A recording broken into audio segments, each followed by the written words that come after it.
अर्थातच आज काय विशेष या बातमीपत्रात आज आपण बघणार आहोत आजच्या प्रमुख 3 लक्ष वेधून घेणाऱ्या बातम्या। पहिली लक्ष वेधून घेणारी बातमी आहे ती म्हणजे उद्धव आणि राज यांच्या युतीच्या चर्चेची। मनसेसोबतच्या युतीबाबत उद्धव ठाकरेंनी काल आणखी एक पाऊल पुढे टाकलंय। जनतेच्या मनात तेच मी करणार असं उद्धव ठाकरे काल म्हणाले। त्यांच्या या आवाहनाला आज राज ठाकरे काही प्रतिसाद देतायत का याचा आढावा आज आपण या बातमीपत्रातून घेणार आहोत। दुसरी लक्ष वेधून घेणारी बातमी आहे ती पावसाची।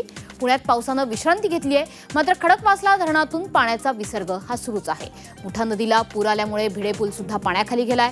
त्यामुळे सध्या पुण्यामध्ये काय परिस्थिती आहे याचा आढावा आपण घेणार आहोत। तर तिसरी लक्ष वेधून घेणारी बातमी आहे ती अर्थातच विठू माऊलींच्या गजराची, आनंदवारीची। विठू नामाचा गजर करत संत तुकाराम आणि संतश्रेष्ठ ज्ञानोबा माऊलींची पालखी हे पंढरपूरकडे मार्गस्थ झालेले आहेत। आज दोन्ही पालख्या पुण्यात दाखल होत आहेत, त्यामुळे पुण्यातल्या या भक्ती सोहळ्याचा आढावा सुद्धा आज आपण घेणार आहोत।